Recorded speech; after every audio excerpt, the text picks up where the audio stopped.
Jadi pengkhianat itu timbul dari dicabutnya rasa malu, jamaah sekalian yang dimuliakan Allah.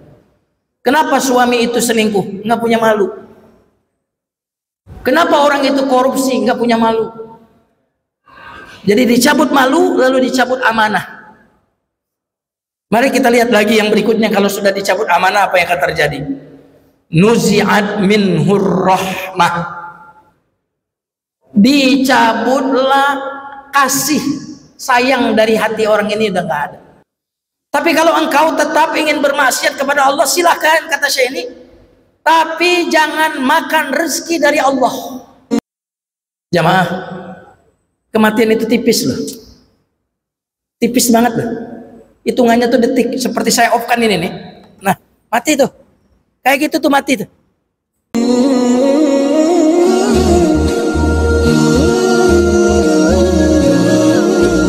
Tahun berturut-turut mengundurkan diri bukan karena sudah dikatakan korupsi, tetapi diduga korupsi. Apalagi kalau sudah korupsi, diduga, berhenti. Subhanallah, jamaah sekalian yang dimuliakan Allah. Maka malu ini harus terus-menerus kita jaga di dalam diri kita dan di dalam diri anak-anak kita. Nabi SAW bersabda dalam hadis yang diriwayatkan oleh Ibnu Majah, Innallaha idza arada an yuhlika 'abdan naz'a minhul haya. Kalau Allah ingin menghancurkan seorang hamba, Allah cabut malu. Kata Nabi, kalau sudah dicabut malu, orang ini akan menjadi orang yang dibenci, membenci dan dibenci. Lalu Nabi SAW bersabda, kalau sudah dicabut malu, nuzi'at minhul amanah. Kalau malu udah nggak ada, yang dicabut berikutnya apa? Amanat. Orang ini sudah jadi pengkhianat. Subhanallah. Kalau dia anggota DPR, pengkhianat negara. Kalau dia jadi partai pengkhianat negara. Kenapa? Nggak punya malu. Jadi pengkhianat itu timbul dari dicabutnya rasa malu, jamaah sekalian yang dimuliakan Allah. Kenapa suami itu selingkuh? Nggak punya malu. Kenapa orang itu korupsi? Nggak punya malu. Jadi dicabut malu, lalu dicabut amanah. Mari kita lihat lagi yang berikutnya. Kalau sudah dicabut amanah, apa yang akan terjadi? Nuzi'at minhur rahmah. Dicabutlah kasih sayang dari hati orang ini, udah nggak ada.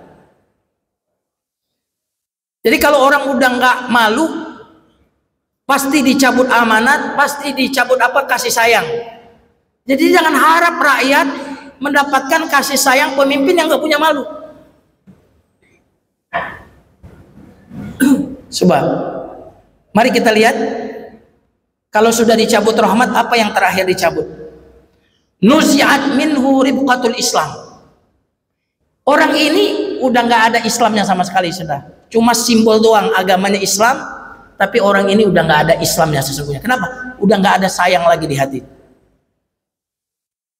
Jadi jamaah sekalian yang dimuliakan Allah, jangan remehkan ketika rasa malu itu hilang.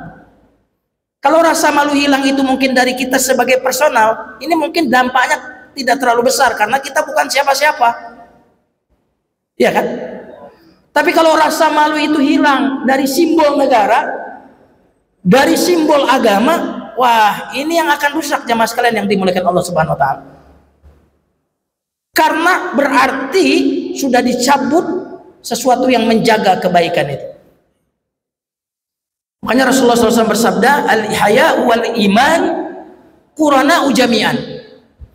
Malu dan iman itu bagaikan dua sisi mata uang, nggak akan berpisah. Idza rufi'a ahaduhuma rufi'al akhar. Kalau hilang salah satunya, hilang yang lain. Maka hancurlah pribadi yang hilang rasa malu. Hancurlah bangsa yang malu sudah tidak ada di bangsa itu. Itu di Jepang bukan Islam tapi malu, tegak negeri mereka. Korea itu bukan Islam tapi dia ada malu. Subhanallah. Bagaimana bangsa mereka bangsa yang berkembang dan maju. Jamaah sekalian nanti dimuliakan Allah Subhanahu wa taala, walaupun kita mayoritas Islam di negara ini, Kalau akhlak Islamnya hilang, yaitu rasa malu, maka hilanglah Islam sesungguhnya di negara ini. Nah sekarang jemaah sekalian yang dimuliakan Allah Subhanahu Wa Taala, saya ingin menceritakan satu kisah bagaimana malu ini bisa ada pada kita. Seorang laki-laki datang kepada seorang syekh yang bernama Ibrahim bin Adham, anak muda. Kata anak muda ini, wahai imam, uridu an atuba wa an atruka dzunuba wa idza bi a'udu ilaiha. Wahai imam, aku ini pengen tobat, tapi setiap kali aku tobat yang terjadi tomat, habis tobat kumat. Lalu dia mengatakan, dullani ala asya'in ta'simuni fala a'sillah. Nasihati aku dengan nasihat yang membuat aku benar-benar berhenti dari dosa. Karena yang membuat kita berdosa itu apa? Nggak punya malu sama Allah. Itu aja. Saya, antum semua, pejabat, rakyat, semuanya kalau maksiat itu pasti satu, nggak ada malu sama Allah. Gitu. Maka kata syekh, kata laki-laki, nasihati aku deh syekh dengan nasihat yang membuat aku tidak lagi melakukan dosa. Apa kata Syekh Ibrahim bin Adham? In aradta an ta'sillah fala ta'sihi ala ardih. Kalau kamu ingin bermaksiat kepada Allah, silakan, tapi jangan tinggal di bumi Allah. Subhanallah. Ini kata Syekh Ibrahim bin Adham. Dosa silakan, tapi jangan di bumi Allah. Kata anak muda ini, di mana saya tinggal? Ya di luar bumi Allah. Kata Syekh ini, apa kau nggak malu tinggal numpang di bumi Allah tapi bermaksiat kepada Allah? Tapi kalau engkau tetap ingin bermaksiat kepada Allah, silakan, kata Syekh ini, tapi jangan makan rezeki dari Allah. Semua kita, saya, antum, saat bermaksiat pasti bermaksiat itu dengan menggunakan nikmat Allah. Saya ulang lagi, tidak ada seorang pun yang bermaksiat kecuali dia menggunakan nikmat Allah. Saat kita melihat maksiat, kita menggunakan maksiat itu dengan nikmat Allah berupa apa? Mata. Saat kita mengambil apa yang bukan hak kita, menggunakan apa? Tangan, itu nikmat Allah. Mendengarkan yang diharamkan Allah, menggunakan nikmat Allah berupa pendengaran. Jangan makan rezeki Allah.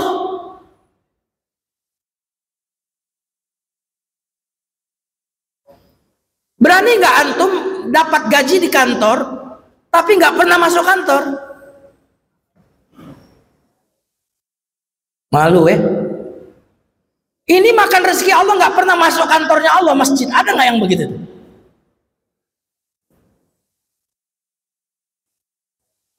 Jamaah sekalian yang dimuliakan Allah Subhanahu Wa Taala, antum yang bekerja malu kalau nggak datang, telat malu, jam 8 telat malu, pulang duluan malu, nggak masuk beberapa hari malu. Lalu ada orang-orang yang mendapat gaji dari Allah berupa rezeki dari Allah, tapi dia datang ke masjid terlambat, bahkan jarang ke masjid. Subhanallah. Kalau engkau ingin maksiat kepada Allah, kata Syekh ini, silakan, tapi jangan makan rezeki dari Allah. Apa yang membuat kita durhaka kepada yang memberi rezeki kepada kita? Apa yang membuat kita berani kepada yang maha memberi makan dan minum kepada kita? Kata Syekh ini, kalau engkau tetap ingin bermaksiat, syarat berikutnya, lakukanlah dosa itu di tempat yang tidak dilihat oleh Allah Subhanahu Wa Taala. Kita ini jamaah sekalian kalau bermaksiat dua keadaan kita.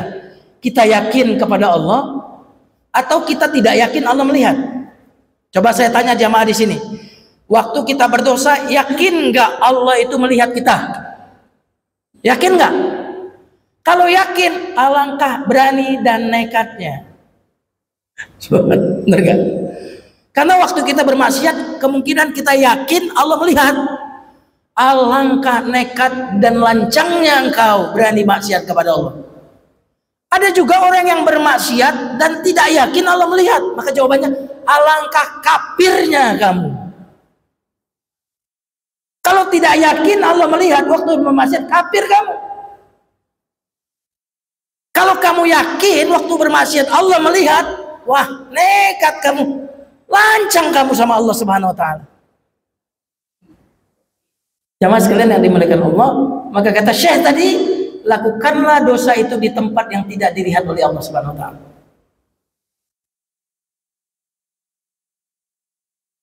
Kira-kira nih jamaah nih mungkin nggak bermaksiat di depan ibu kita, di depan ayah kita, di depan atasan kita, nggak berani.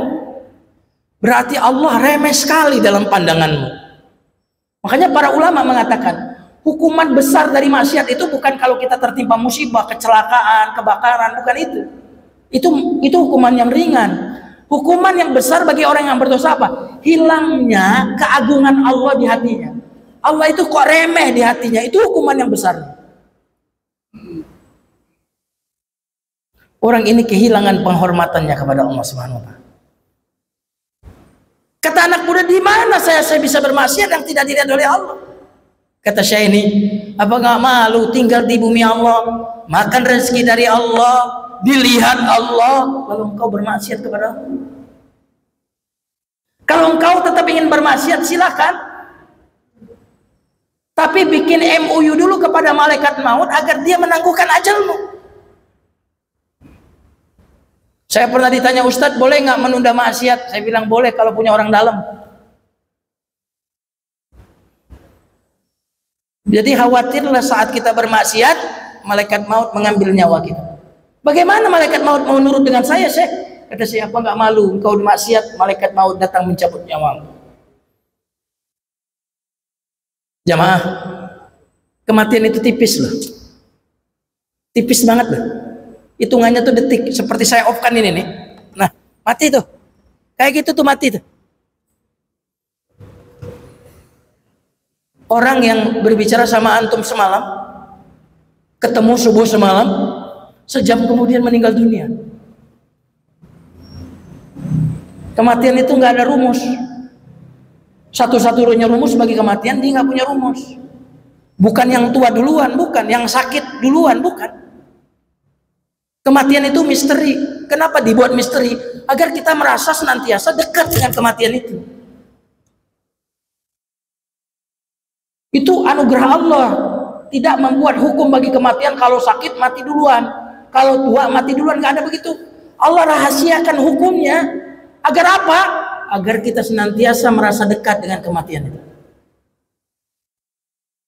Kata Syekh Ibrahim bin Adham ini, kalau engkau masih tetap ingin bermaksiat nanti di neraka, saat malaikat Zabaniyah falyad'u nadiya sanad'u Zabaniyah akan mendorongmu ke dalam api neraka, lawan tuh malaikat maut. Bagaimana saya bisa menang, Syekh, melawan malaikat maut? Kata Syekh, setelah semua itu apa kau nggak punya malu? Jamaah sekalian yang dimuliakan Allah, akhlak kita jelek karena nggak punya malu. Prestasi kita nggak ada karena kita nggak punya rasa malu. Sama tetangga kurang baik nggak punya malu. Maka malu ini sumber segala kebaikan. Terakhir jamaah sekalian, mohon antum bersedia mendengarkan hadis qudsi riwayat Imam Tabrani ini. Untuk menumbuhkan rasa malu di hati kita ini, mari dengarkan firman Allah dalam hadis qudsi ini. Allah Subhanahu wa taala berfirman dalam hadis qudsi, aku memiliki berita yang besar untuk manusia dan jin. Aku menciptakan mereka tetapi mereka menyembah selain aku. Aku yang memberikan rezeki kepada mereka tapi mereka bersyukur kepada selain aku. Kebaikanku terus menerus aku curahkan kepada hambaku, tapi keburukan dan dosa-dosa terus mereka naikkan kepadaku. Aku mencintai hamba-hambaku dengan memberikan nikmat-nikmat kepada mereka padahal aku tidak membutuhkan mereka. Sementara hamba-hambaku ini terus-menerus bermaksiat kepadaku padahal mereka lah amat butuh dan sangat butuh kepadaku. Orang yang mengingatku adalah orang yang semajelis denganku. Siapa yang ingin semajelis denganku, hendaklah dia mengingatku. Orang yang mentaatiku adalah orang yang menjadi kekasihku. Orang yang bermaksiat kepadaku, tidak pernah aku membuat mereka putus asa dari rahmatku. Jika mereka yang berdosa itu bertobat, akulah kekasih mereka. Jika yang berdosa itu enggan bertobat, akulah juga dokter mereka. Aku uji mereka dengan musibah-musibah untuk membersihkan mereka dari aib dan dosa-dosa. Siapa yang datang kepadaku dalam keadaan bertobat, maka aku akan menyambutnya dari jauh. Siapa yang enggan bertobat, aku akan memanggil dia dari jarak yang begitu dekat lalu berkata, kemanakah engkau akan pergi? Apakah engkau memiliki Tuhan selain aku? Satu kebaikanmu akan aku balas 10 kali lipat, bahkan akan aku tambah. Satu dosamu akan aku balas setimpal, bahkan akan aku maafkan. Demi keagungan dan kemuliaan-Mu, kata Allah, jika orang-orang yang berdosa itu meminta ampun kepadaku, niscaya aku akan mengampuni mereka semuanya. Apabila hadis ini tidak membuat hati kita menjadi malu, setelah taklim ini, angkatlah tangan antum, berdoalah kepada Allah agar Allah memberikan hati kepada antum. Karena orang yang tidak punya rasa malu setelah membaca hadis ini, sesungguhnya dia tidak lagi punya hati. Wallahu a'lam bissawab. Mudah-mudahan Allah memenuhi hati kita ini dengan malu kepada Allah Subhanahu wa taala. Ada yang mau bertanya? Silakan. Tapi kalau antum dengar pengajian ngantuk, itu bukan nggak punya malu. Ustadz, memang saya ngantuk banget, capek dari pagi tadi jam 8 bekerja sampai menjelang zuhur. Sama sekali bukan karena nggak malu, Ustaz. Memang saya dikalahkan oleh kantor. Setuju ya? Subhanallah. Allah a'lam bishawab. Ada yang mau bertanya? Saya malu, Ustadz bertanya. Itu bukan malu, minder kalau nggak berani bertanya. Ya gitu. Orang yang malu, insya Allah dia akan menjadi mulia, akan berakhlak mulia. Maka kalau ada orang yang kemudian akhlaknya buruk, pengkhianat, ya, berdusta, tukang bohong, ingat bahwa orang itu telah hilang rasa malu, dan nanti ujungnya akan hilang amanat, nanti ujungnya akan hilang juga Islam dari orang itu. Islam hanya identitas belaka, tapi telah hilang dari hati orang itu. Mari, saya juga malu kalau ceramahnya kepanjangan, apalagi antum mau kerja. Jadi Ustadz kalau nggak punya malu, juga ceramah ngelocos saja ceramah. Jamaahnya udah pada tidur, mereka udah gelisah mau kerja. Nah, maka Ustadz kalau punya malu juga nggak terlalu panjang ceramahnya. Kita tutup dengan doa kafaratul majlis. Subhanakallahumma wa bihamdika, asyhadu an la ilaha illa anta, astaghfiruka wa atubu ilaik. Wassalamualaikum warahmatullahi wabarakatuh.